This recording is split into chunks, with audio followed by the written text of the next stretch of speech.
Now turn to Section 4. Section 4. You will hear the first lecture of a course in Development Studies. First, you have some time to look at questions 31 to 40.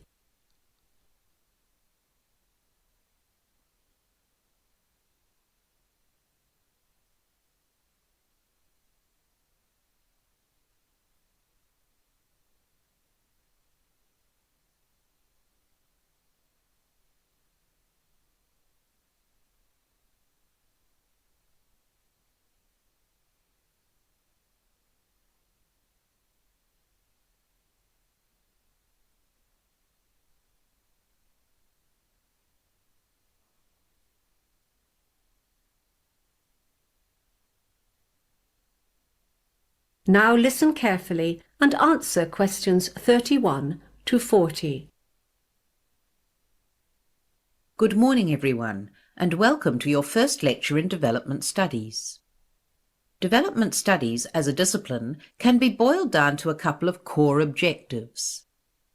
Basically, we are trying to understand how it is that societies experience particular kinds of change and how they progress as they develop.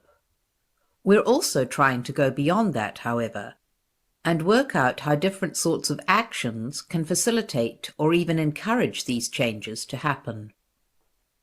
To achieve these objectives, there are two key approaches that underpin development studies. Firstly, there's a theoretical approach, which is all about the how of change.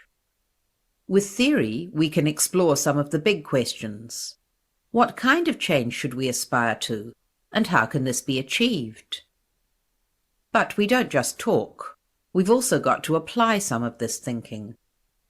So, through the applied approach, we're looking at specific policies and trying to understand how they can most effectively be put into place.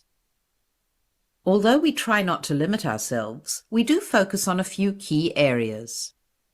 Due to our location, for example, the Asia-Pacific region is an important area of research for us.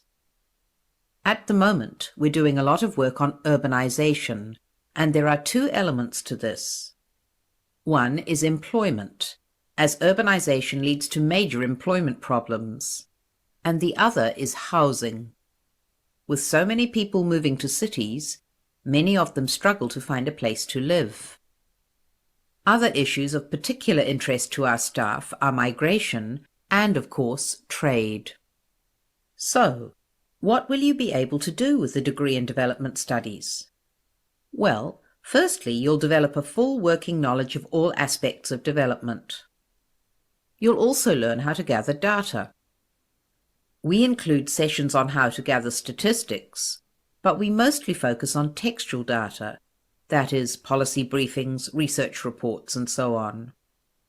Once you've done your research, you need to know what it all means. After all, there's not much point in collecting a whole lot of data if you don't know whether it's significant or not. So we're going to teach you how to critically evaluate your findings. And finally, teamwork is a big part of development work. Your major piece of research work for this class is done in groups of 4. So you're going to learn how to cooperate as a team in order to plan and conduct this research assignment.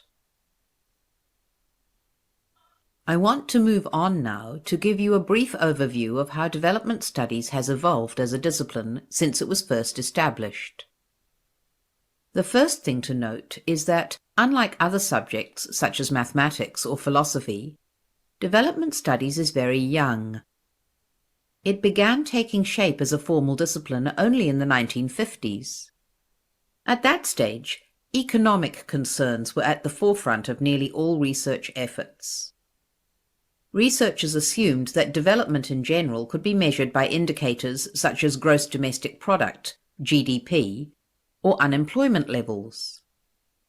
In the 1970s, a new set of scholars took charge. These researchers, informed by the social movements of the 1960s, brought a new set of issues to the table.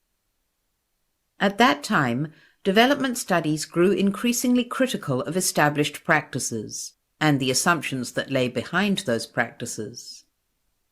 questions were raised in 3 areas: the role of power in creating policy, the importance of environmentally sustainable change, and problems with inequalities in terms of gender. From the 1980s onwards, the economy staged a comeback as a centerpiece of development practice. A key factor here was the reduced significance of national governments due to a number of market-led reforms in many countries around the world. In contrast to the 1950s, however, researchers have recently shown a heightened interest in smaller-scale economic projects. One significant innovation here is the idea of making tiny loans, sometimes only a few dollars, to help women in particular to start up a small business. And that brings us to today. So let's finish now by talking about... That is the end of section 4. You now have half a minute to check your answers.